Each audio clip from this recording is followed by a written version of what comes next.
రాష్ట్ర ఎన్నికల సంఘానికి నాది ఒక సూచన ఏంటంటే మొత్తం రాష్ట్రంలోని ఐఏఎస్లు ఐపీఎస్ లిస్ట్ రామోజీరావు గారికి పంపించండి. ఆయన అందులో టిక్ పెడతారు. ఆయన టిక్ పెట్టిన వాళ్ళు యాంటీ జగన్ లేదా ప్రో తెలుగుదేశం వాళ్ళకి ఇచ్చేసేయండి పోస్టింగ్లు.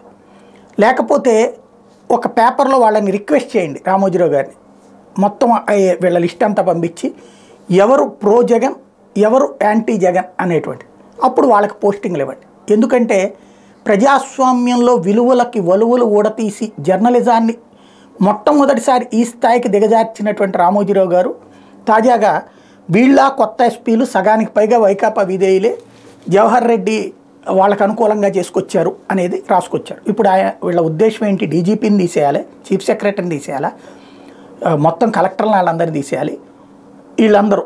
ఇక్కడ నా పాయింట్ ఏంటంటే ఎవరైనా సరే ప్రభుత్వంలో ఉన్నవాడి కోసమే పనిచేస్తారు. అందులో ప్రజాస్వామ్య విరుద్ధంగా ప్రవర్తించినప్పుడు ఖచ్చితంగా ఏలెత్తి చూపెట్టాలి. ప్రభుత్వానికి అనుకూలంగా ఇప్పుడు చంద్రబాబు నాయుడు టైంలో మెయిన్ పొజిషన్స్లో ఉన్న వాళ్ళందరూ ఇప్పుడు ద్రోహులా, లేదా ఇప్పుడు జగన్ హయాంలో మెయిన్ పొజిషన్స్లో ఉన్న వాళ్ళందరూ ద్రోహులా? వాళ్ళు ప్రజల తరపున పనిచేస్తున్నటువంటి వాళ్ళే కదా. రాజ్యాంగ విరుద్ధంగా చట్ట విరుద్ధంగా పనిచేస్తుంటే మాట్లాడడానికి, అలా కాకుండా వీళ్ళు చెప్పినట్టు తానా అంటే తందానా అనకుండా ఉన్నటువంటి అధికారులు.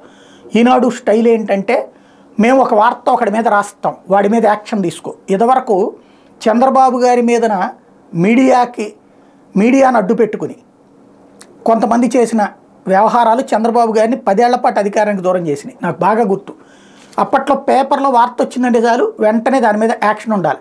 అది వెంటనే సీఎం కార్యాలయం నుండి నోటీస్ వచ్చేది. ఆ నోటీసుని బేస్ చేసుకుని ఆ సదరు సిబ్బంది మీద చర్యలు తీసుకునేవాళ్ళు. దీంతో ఈనాడు రిపోర్టర్లు అంటే వణికిపోయేవాళ్ళు, పోలీసు అధికారులు కానీ రెవెన్యూ కానీ అన్ని శాఖల్లో కూడా. ఆ విధంగా జరిగింది. దాని ఫలితం ఏమైంది? చంద్రబాబు గారు 10 ఏళ్ళ అధికారానికి దూరం అయ్యారు. ఆయన 5 ఏళ్ళ అధికారంలోకి వచ్చింది ఇది వాజ్పేయిని అడ్డు పెట్టుకుని. అయితే అధికారాన్ని కోల్పోవడానికి కారణమైంది. ఎందుకంటే దాన్ని అడ్డు పెట్టుకుని ఇక ఈనాడు చెప్పినట్టు నడిచి, లేకపోతే ఈనాడు 25 ఏళ్ల పాటు ఒక అమాయకులైనటువంటి కొంతమంది ఆస్తులు దోచుకోగలిగేదా? వాళ్ళ బిల్డింగులు అడ్డకోలుగా ఉండగలిగేదా? అంటే అధికారుల మీద పెత్తనం. అట్లాగే మార్గదర్శి ఫైనాన్స్ వితౌట్ పర్మిషన్ నడపగలిగేదా? అంటే వాళ్ళ ఇష్టారాజ్యంతో అధికారులు మూసుకుని పడి ఉండాలి, లేకపోతే లేదు. ఇప్పుడు కొత్తగా వీళ్ళ కొత్త ఎస్పీలను రాసుకొచ్చింది. టోటల్గా రామోజీరావు గారు తయారు చేసిన లిస్ట్ వేసుకుంటే సరిపోతుందేమో.